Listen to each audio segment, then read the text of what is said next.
Good morning, friends. You are most welcome to Think Eyes channel. Today we are going to discuss Ghatna Chakra Drishti, in which we are going to discuss 1 year's current affairs for UPSC and UPPSC prelims 2022. Let us begin the topic.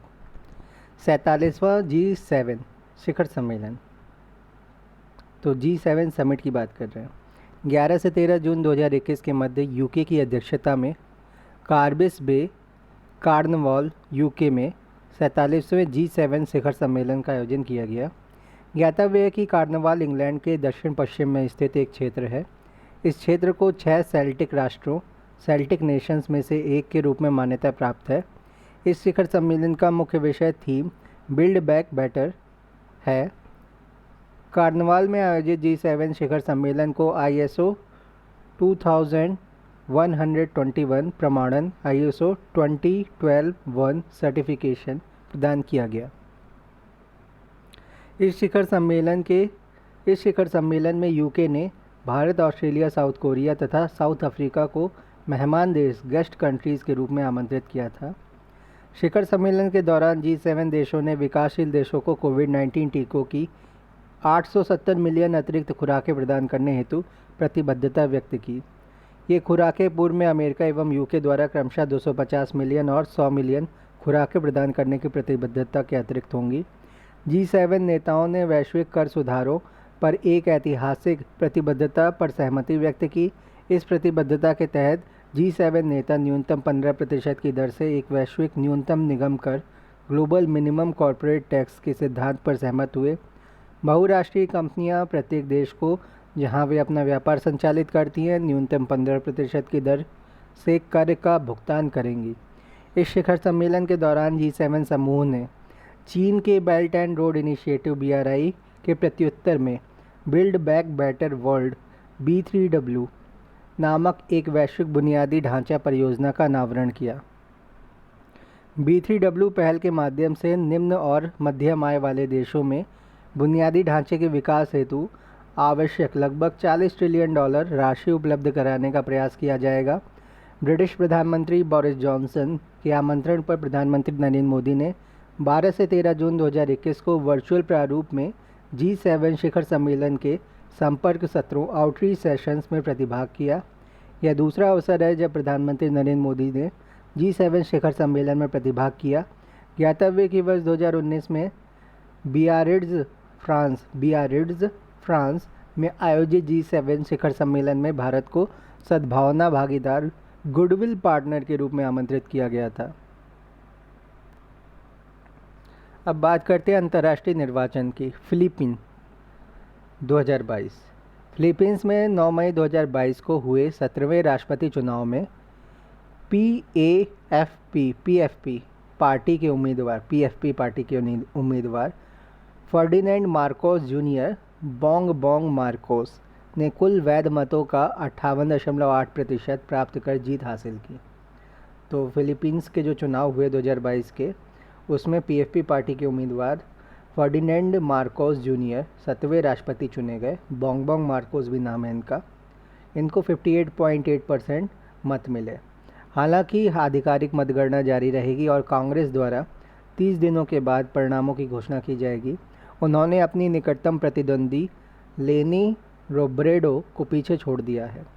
France में राष्ट्रपति चुनाव 2022 10 और 24 अप्रैल 2022 को आयोजित हुए चुनाव में Emmanuel Macron ने 2 चरणों में पड़े कुल वैध वोटों का 58.55% प्राप्त कर जीत हासिल की।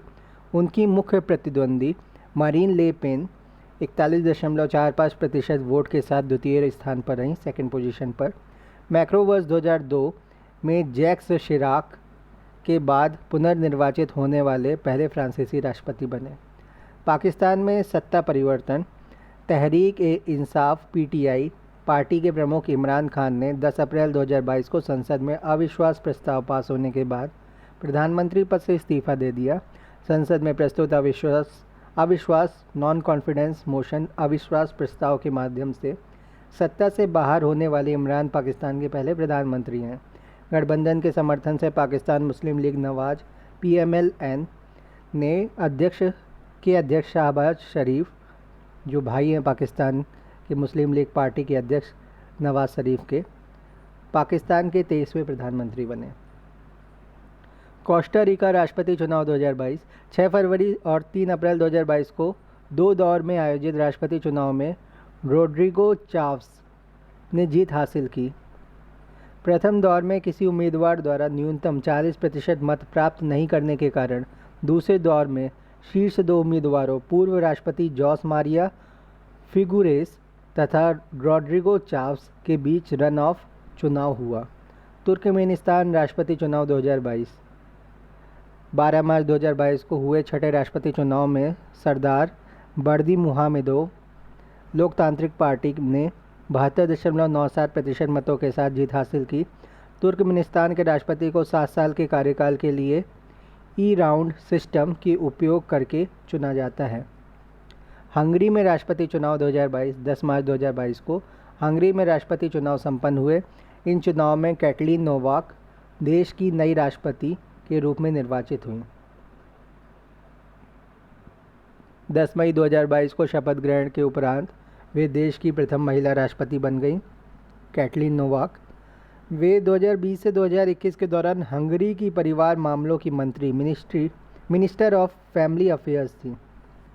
दक्षिण कोरिया राष्ट्रपति चुनाव 2022 9 मार्च 2022 को हुए राष्ट्रपति चुनाव में यून सुक योल पीपल्स पावर पार्टी ने 48.56% मतों के साथ जीत हासिल की। ध्यातव्य कि दक्षिण कोरियाई संविधान के प्रावधानों के अनुसार राष्ट्रपति केवल एक बार ही 5 साल के कार्यकाल हेतु पद धारित कर सकता है। 10 मई 2022 को यून सुक योल ने राष्ट्रपति के रूप में पदभार ग्रहण किया।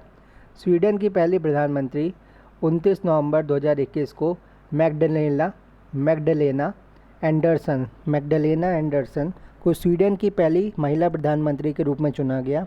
ध्यातव्य कि पूर्व प्रधानमंत्री स्टीफन लोफवेन ने नवंबर 2021 में प्रधानमंत्री पद से इस्तीफा दे दिया था।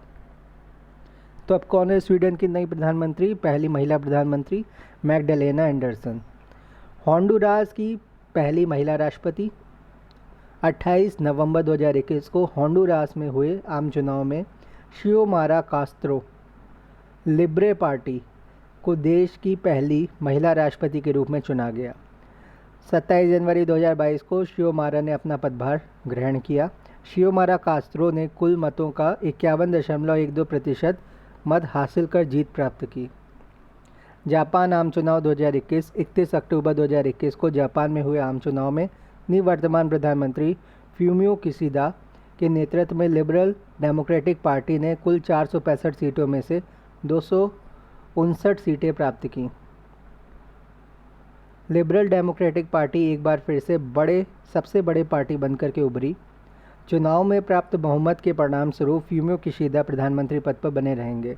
बारबाडोस में पहला राष्ट्रपति चुनाव 20 अक्टूबर 2021 को आयोजित हुए राष्ट्रपति चुनाव में स्वतंत्र उम्मीदवार सैंड्रा मैसन को देश का पहला राष्ट्रपति चुना गया।